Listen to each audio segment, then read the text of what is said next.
Entré a la casa de mis padres con un pastel casero. Mi papá me miró y dijo, no hagas drama. Solo déjalo y vete. Mamá me quitó el pastel, se rió y lo puso en el suelo para el perro. Al menos él lo disfrutará, dijo ella. Yo simplemente me fui. Esa noche, vacié nuestra cuenta conjunta. Al día siguiente, cuando vieron el saldo vacío, ni siquiera me había quitado el abrigo cuando mi papá me miró desde el sofá y dijo, no hagas drama. Solo déjalo y vete. Esa fue mi bienvenida de Navidad. Recuerdo haberlo mirado fijamente, luego a las luces parpadeantes enredadas sin ganas alrededor de la escalera. Las mismas decoraciones de los últimos 10 años, solo que más polvorientas. Me quedé allí sosteniendo el pastel, uno de 3 capas de especias y arándanos con glaseado de mascarpone. Lo había hecho desde cero. Sin mezcla de caja, sin atajos. Incluso había confitado la cáscara de naranja yo misma. Pensé que tal vez, solo tal vez, si traía algo agradable, si lo intentaba solo una vez más, ellos pondrían de su parte. Mamá entró desde la cocina, miró el pastel y realmente se rió, una risa breve y seca. Lo tomó de mis manos sin siquiera mirarme, caminó hacia la esquina y colocó la cosa entera, con el delicado decorado y todo, en el suelo junto a Rocky, su perro cobrador dorado. Él lo olfateó e inmediatamente comenzó a lamer el glaseado. Al menos él lo disfrutará, dijo ella. No discutí, no levanté la voz, no lloré. Ni siquiera pregunté por qué. Simplemente me di la vuelta y salí por la puerta. El frío golpeó mi cara como una bofetada, pero no me subí el cierre del abrigo. Conduje a casa en silencio, con mi teléfono vibrando con mensajes de texto que ignoré. Y esa noche, vacié la cuenta. Era la conjunta, la que abrí hace 2 años cuando mi papá perdió parte de su pensión y se estaban atrasando en los pagos de la hipoteca. Yo era la única que añadía dinero constantemente. Ellos dejaron de contribuir después de 4 meses.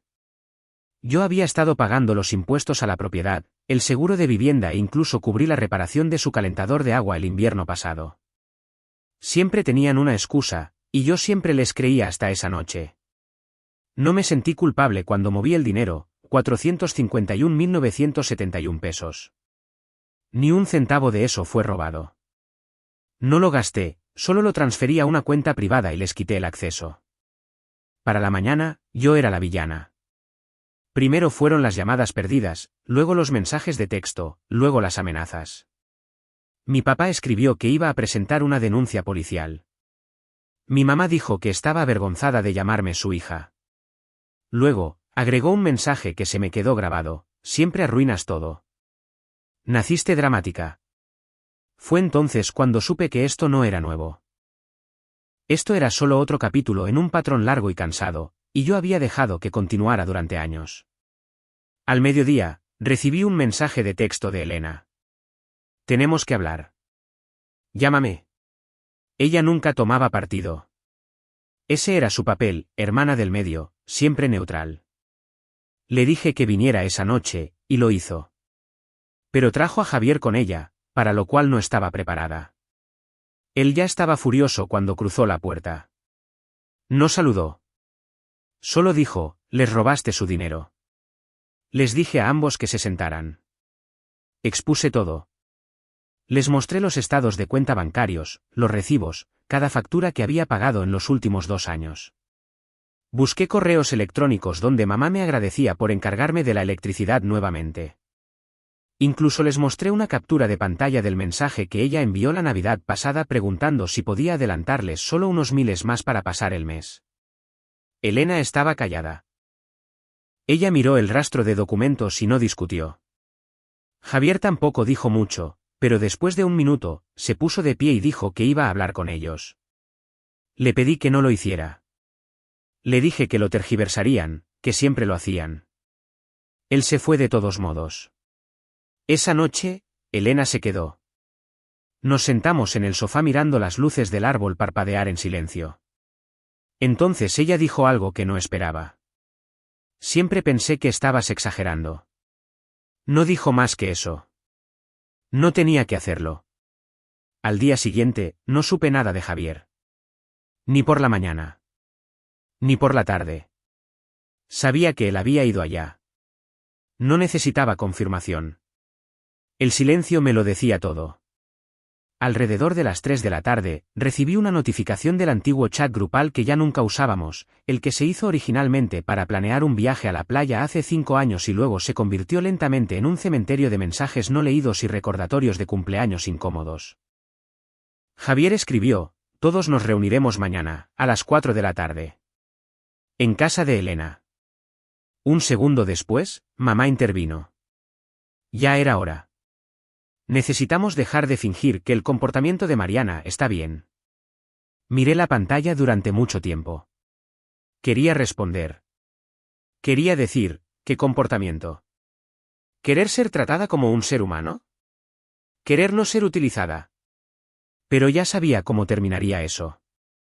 Cualquier cosa que dijera se convertiría en evidencia de que yo era inestable, ofensiva, emocional. Cerré la aplicación y no dije nada en absoluto. Al día siguiente, llegué 10 minutos antes. Me senté en mi auto por un rato afuera de la casa de Elena y observé a un par de niños pasar en patinetas. Fue extraño pensar en cómo solía venir aquí para noches de cine y domingos perezosos. Ahora se sentía como entrar a un tribunal. Traje una carpeta, no por despecho, sino porque ya no quería depender de la memoria. Tenía cada transacción que había hecho en esa cuenta conjunta, cada vez que los cubrí, cada factura que pagué, cada vez que mamá o papá me enviaron mensajes pidiendo ayuda y prometieron pagarme. Llegaron juntos, tarde. Por supuesto. Mamá entró con una sonrisa como si fuera la invitada de honor. Papá estaba callado, lo cual no era inusual.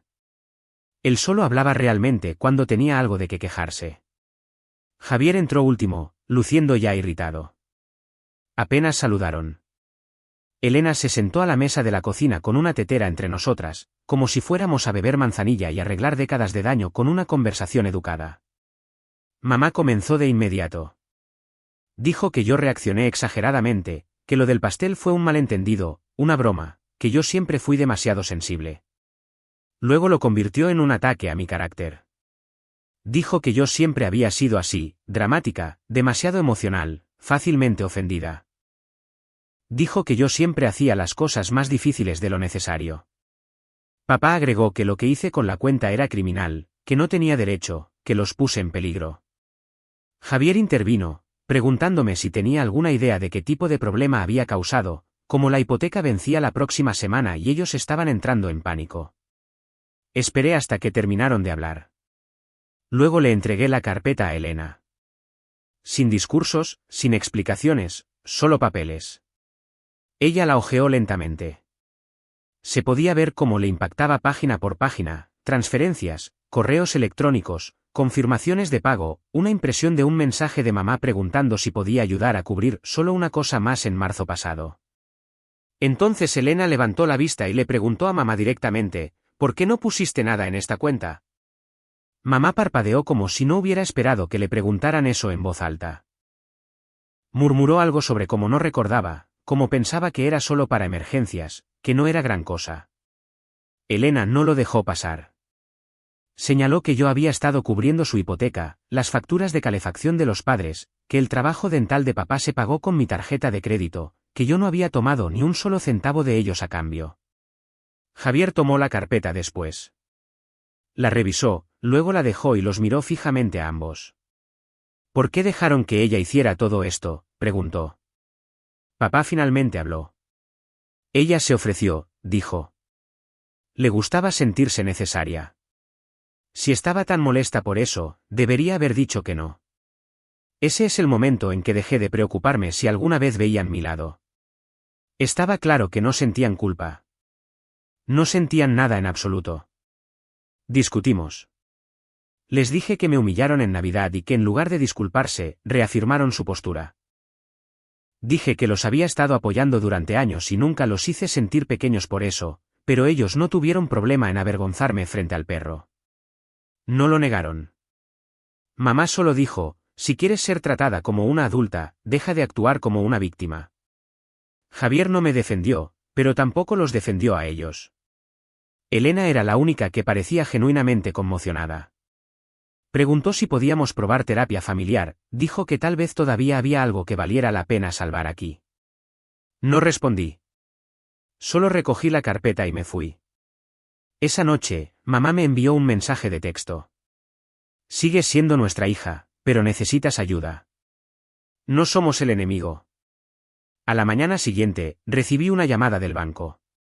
Dijeron que se había presentado una denuncia de fraude en mi contra con respecto a una cuenta conjunta, presentada por mis padres. La mujer al teléfono sonaba confundida. Me preguntó si estaba al tanto de una disputa reciente sobre una cuenta conjunta. Le dije que sí. Luego me preguntó si yo había hecho la transferencia. Dije que sí otra vez. Hizo una pausa como si estuviera esperando más. Podía notar que había visto la actividad y probablemente esperaba algo más turbio, tal vez alguna señal de fraude. Pero la verdad estaba limpia. Mi nombre estaba en la cuenta. Yo había autorizado cada centavo. Nada fue falsificado, ninguna contraseña robada, solo un retiro silencioso y completo del dinero que yo había puesto allí en primer lugar. Ella dijo que la denuncia sería revisada, pero basándose en lo que estaba viendo, no tenía nada de qué preocuparme. Luego me dijo gentilmente que tal vez querría cerrar la cuenta para evitar más confusiones. Le agradecí. Luego colgué y me senté allí en el piso de mi apartamento, con el teléfono todavía en mi mano, mirando la pared como si tuviera respuestas. Intentaron denunciarme. Ni siquiera 48 horas después de fingir que querían hablar las cosas. Después de que Javier y Elena se sentaron en la misma habitación e intentaron arreglar las cosas, después de que mamá me envió mensajes sobre el amor y la familia y no ser enemigos, aún así fueron al banco a mis espaldas. No le dije nada a Elena de inmediato. Supuse que probablemente ya estaba recibiendo llamadas de ellos, escuchando su versión, tratando de mantener la paz. Pero más tarde esa noche, me envió una captura de pantalla. Era un mensaje de mamá enviado tanto a ella como a Javier. Ya no sé qué le pasa a Mariana. Siempre ha sido inestable. Ella nunca fue la inteligente. Elena no escribió nada con eso. Solo envió la imagen. Eso fue suficiente. Esa misma noche, comencé a escribir una lista.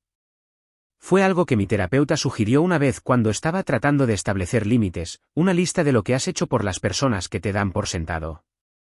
No para echárselo en cara, solo para recordarte que no estás loca. Enumeré todo, la ayuda con la hipoteca, las facturas, las veces que salí del trabajo para llevarlos a citas, el trabajo que rechacé hace 2 años porque habría significado mudarme fuera del estado y ellos no estaban listos para eso, las compras del supermercado, las llamadas con su compañía de seguros cuando les rechazaron la primera reclamación. Luego escribí todo lo que habían hecho a cambio. Fue una lista mucho más corta. Al día siguiente, recibí una llamada de Javier.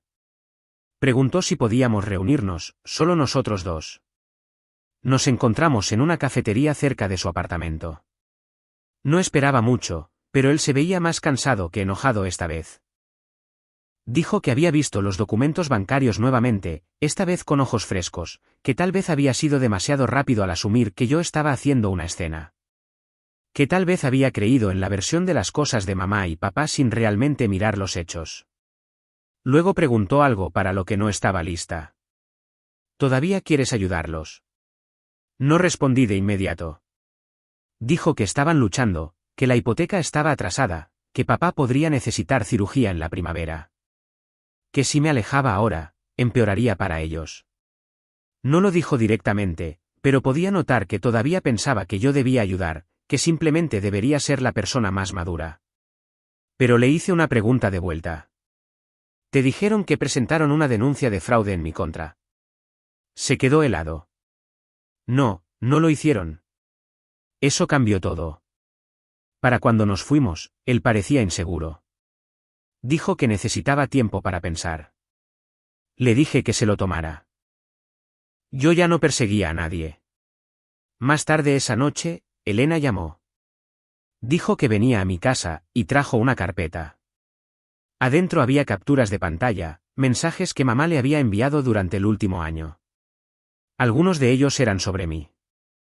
La mayoría de ellos no eran amables. Uno decía que yo siempre había sido dramática, incluso de niña. Otro decía que no estaba hecha para la vida adulta y que sentía lástima por quien se casara conmigo. Uno simplemente decía, Es tan estúpida a veces que realmente me asusta. Los leí todos. Luego le devolví la carpeta. Elena dijo que no sabía, que nunca se dio cuenta de lo mal que se había puesto, que ella tampoco quería ser parte de eso nunca más. Nos sentamos en silencio durante mucho tiempo. Luego me preguntó si realmente había terminado. Dije que no sabía. Pero a la mañana siguiente, llamé a la compañía hipotecaria y les dije que ya no ayudaría con los pagos. Una semana después de decirle a la compañía hipotecaria que había terminado, comenzaron a llegar los mensajes de voz. Primero, fue solo mi mamá, mensajes cortos y cortantes sobre la responsabilidad. Luego otros más largos, del tipo que cambia entre la culpa y el reproche como si no pudiera decidir cuál funcionaba mejor. Luego vino la voz de papá, refunfuñando a través de una especie de disculpa a medias que se convertía en un sermón a la mitad. Luego se detuvieron. Ese silencio debería haberse sentido como paz, pero no fue así. Se sentía como si algo se estuviera preparando, como cuando una tormenta retrocede justo antes de estallar. 3 días después, me enteré por Elena de lo que realmente estaban haciendo. Ella llamó y dijo que estaban tratando de conseguir un abogado.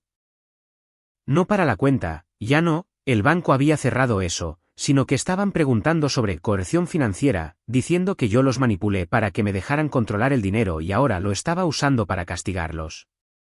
Me reí, no porque fuera gracioso, sino porque era una locura. Yo había creado la cuenta a petición de ellos. Había pagado cada factura que me enviaron, y ahora llamaban a eso manipulación. Le dije a Elena que no me importaba. Tenía todo documentado, cada transferencia, cada acuerdo. Y si querían intentar llevar esto más lejos, con gusto dejaría que un juez lo viera todo. Pero entonces ella dijo algo más.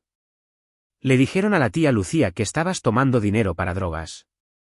Eso me dejó helada. No había hablado con la tía Lucía en casi 2 años, no desde una pelea entre ella y mamá por una reliquia familiar que nadie quería. Pero ella y mamá todavía hablaban de vez en cuando. Y aparentemente, mis padres le estaban diciendo a cualquiera que quisiera escuchar que yo tenía un problema de dependencia y que temían por mí. Elena dijo que no les creía, pero Javier podría hacerlo. Y él había comenzado a llamar por ahí, haciendo preguntas. Fue entonces cuando algo hizo clic. Esto ya no se trataba solo de dinero. Estaban tratando de arruinar mi reputación en la familia, hacerme ver inestable, convertirme en el chivo expiatorio para poder mantener el control de la narrativa. Querían asegurarse de que incluso si yo me alejaba, nadie me siguiera. Así que decidí ir un paso más allá. Publiqué un hilo detallado en un foro de mensajes familiar privado, el que usábamos para organizar las fiestas, en el que nadie publicaba realmente ya, pero que todos revisaban todavía. Me mantuve en los hechos. Sin insultos, sin apelaciones emocionales, solo comprobantes. Subí capturas de pantalla de confirmaciones de pago, notas donde mi mamá me agradecía por pagar los servicios públicos, una línea de tiempo de cada depósito que hice en la cuenta conjunta, fechas, montos, contexto. Luego lo terminé con una línea. Si han escuchado rumores sobre mí, espero que los comparen con estos hechos antes de decidir a quién creer. No esperaba que nadie respondiera, pero a la mañana siguiente, me desperté con 17 mensajes no leídos. Primos, tías, incluso 2 personas con las que no había hablado desde mi graduación de la escuela secundaria.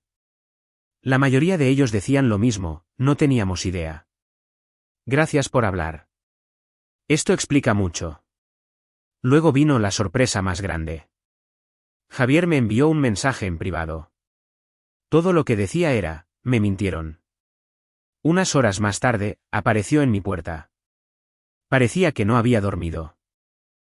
Dijo que mamá le dijo que yo los amenacé, que robé el dinero para huir, que estaba desquiciada.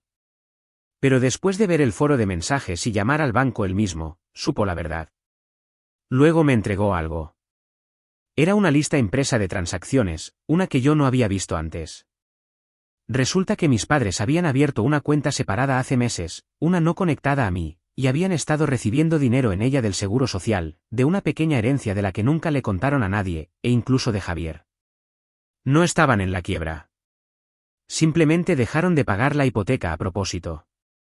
Javier se enteró cuando revisó sus propias transferencias y se dio cuenta de que el dinero que pensaba que iba hacia la casa estaba siendo movido a esa cuenta privada en su lugar. Lo habían estado acumulando. Esa noche, me senté en el piso de mi sala de estar mientras Javier leía cada línea de lo que habían ocultado. No hablamos mucho. No quedaba nada que decir. Pero antes de irse, dijo una cosa más. Hemos estado apoyando a las personas equivocadas durante años. Después de que Javier se fue, me senté en la oscuridad con los papeles que me dio todavía en la mesa de centro. Los números no mentían.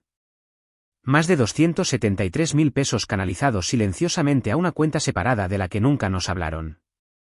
Fechas que se remontaban a casi 10 meses atrás. Transferencias que hicieron mientras me decían que no podían pagar la comida. Dinero que acumularon mientras pedían el mío. Tenían dinero, simplemente no querían usarlo si podían exprimirme a mí en su lugar. Y yo seguí dándolo durante años. No porque fuera estúpida, sino porque pensaba que un día despertarían y me tratarían de manera diferente, pensarían que yo importaba, como si no fuera solo el fondo de emergencia predeterminado con forma humana. Los siguientes días transcurrieron extrañamente, tranquilos pero pesados. Javier me envió capturas de pantalla de mensajes de texto de ellos. Primero negación, luego excusas, luego finalmente acusaciones. Le dijeron que yo había manipulado la situación, que estaba tergiversando los hechos para poner a la familia en su contra. Luego le dijeron que él también era un desagradecido, y que si quería unirse a mí, no lo detendrían. Me envió una última captura de pantalla que solo decía, ustedes dos se merecen el uno al otro. Era de mamá. Mientras tanto, Elena se puso en modo bibliotecaria total. Sacó mensajes grupales antiguos, correos de voz, incluso copias de cheques que les había escrito a lo largo de los años. No lo dijo directamente, pero creo que necesitaba la prueba para ella misma para saber que no estaba imaginando lo malo que era realmente. El día de Año Nuevo, publiqué la actualización final en el foro de mensajes familiar privado. Sin drama, solo los comprobantes, estados de cuenta bancarios, mensajes, fechas, líneas de tiempo. No insulté a nadie. No especulé. Simplemente expuse la verdad. Luego cerré la sesión y apagué mi teléfono durante 24 horas. Cuando lo volví a encender, tenía docenas de mensajes. Algunos primos lejanos me dijeron que lo sentían, que las cosas siempre parecían extrañas cada vez que mis padres estaban involucrados en algo. Uno incluso me dijo que recordaba una vez cuando mi mamá trató de hacerlos sentir culpables para que fueran avales de un préstamo de auto. Pero luego recibí el más extraño. Era de la vieja amiga de mi mamá, Leticia. Ella escribió, no me sorprende. Tu mamá te ha estado llamando su plan de respaldo desde que estabas en la universidad. Leí ese 2 veces. Plan de respaldo. Eso es lo que yo era. No una hija, no una persona, un recurso de emergencia. Para la segunda semana de enero, la compañía hipotecaria me contactó. Dijeron que el préstamo estaba gravemente moroso. Y aunque yo ya no era legalmente responsable, todavía figuraba en documentos más antiguos y continuaría recibiendo avisos de incumplimiento a menos que se actualizaran. Les dije que me quitaran de todo permanentemente. Luego llamé a un abogado solo para asegurarme de que no pudieran intentar nada más. Al día siguiente, recibí 2 mensajes de texto de mi madre. El primero decía, ya nos has avergonzado bastante. Has lastimado a tu propia familia por unos pocos pesos. El segundo llegó 2 horas después. Por favor, vamos a perder la casa. No quieres eso en tu conciencia. Esa noche, ignoré las llamadas. Ignoré los correos electrónicos.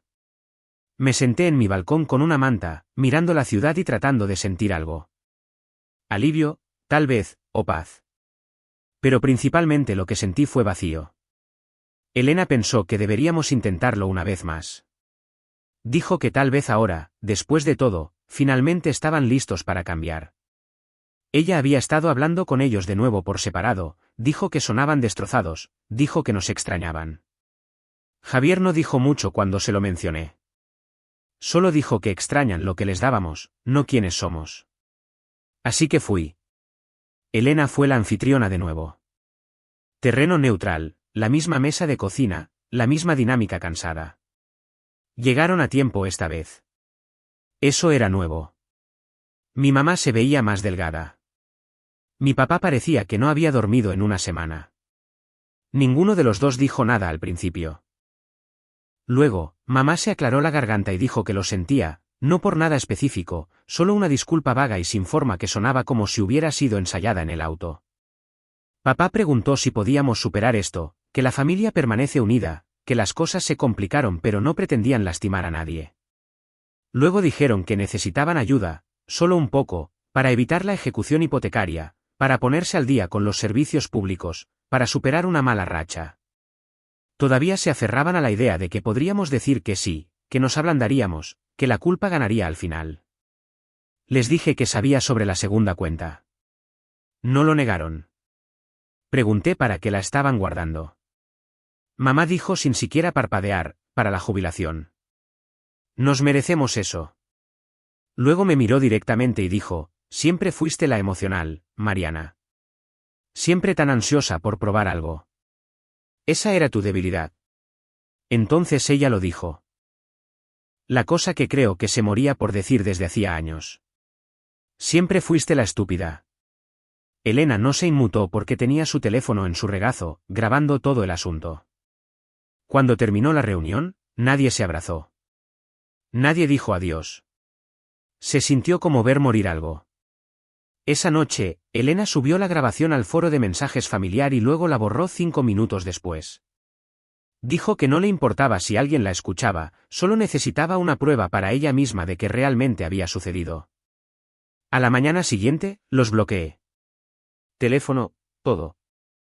No porque estuviera enojada ya, sino porque finalmente entendí que nada de lo que les diera ni dinero, ni amor, ni perdón sería suficiente jamás. Y tal vez cortar la relación con ellos por completo no fue la peor cosa que he hecho. Tal vez fue la primera cosa correcta. Pensé que bloquearlos traería algún tipo de liberación. No alegría, no satisfacción, solo un borde limpio a lo que siempre había sido un desastre irregular y sangrante. Pero la verdad es que, cuando te alejas de personas que han estado en tu vida siempre, incluso cuando han hecho un daño real, no se siente limpio. Se siente como sacar un clavo oxidado de tu piel. Necesario, pero feo. Pasaron las semanas. El silencio no era pacífico. Era denso, pesado en lugares donde yo estaba acostumbrada al caos. Seguía pensando que los extrañaría más, que buscaría el teléfono durante un momento bueno al azar y sentiría ese tirón de arrepentimiento en las entrañas. Pero no lo hice. No extrañé la manipulación, la tensión constante, la forma en que me hacían cuestionar cada recuerdo. Entonces sucedió. Recibí la confirmación final de que había tomado la decisión correcta. No de ellos directamente, sino de alguien con quien no había hablado en casi un año, Sofía, mi prima del lado de mi papá. No éramos cercanas, pero siempre habíamos sido lo suficientemente amigables. Me envió un mensaje un jueves por la noche, como si estuviera dudando incluso mientras lo escribía. Oye, esto podría estar fuera de lugar, pero pensé que deberías ver esto. Adjunta había una captura de pantalla, un chat grupal que no sabía que existía. El nombre en la parte superior decía, familia verdadera. Incluía a mis padres, algunos tíos, algunos primos, personas que se habían quedado calladas cuando todo explotó. Mi madre había escrito, Mariana está jugando a la víctima de nuevo. Es patética. Siempre lo ha sido. Nunca fue tan brillante, solo ruidosa. Honestamente, es un alivio tenerla fuera de nuestras vidas. Luego mi padre, ella cree que es tan fuerte. Pero veamos cuánto dura eso. Ha cortado a todos los que alguna vez se preocuparon por ella.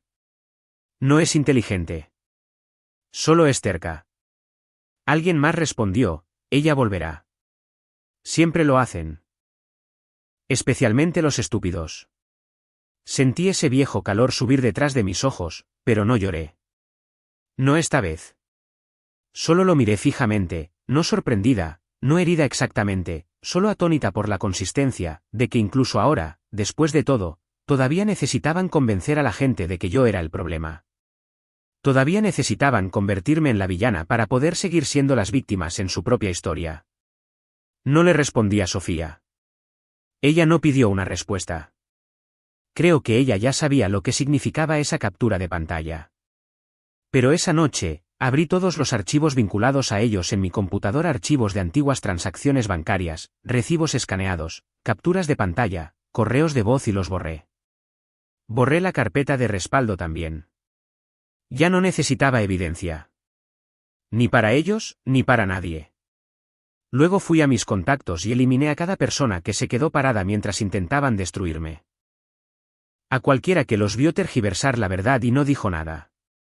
A cualquiera que asintió en silencio cuando me llamaron inestable o dramática o estúpida. No quería llevar a ninguno más de ellos conmigo. Unos días después, salí sola por primera vez en mucho tiempo.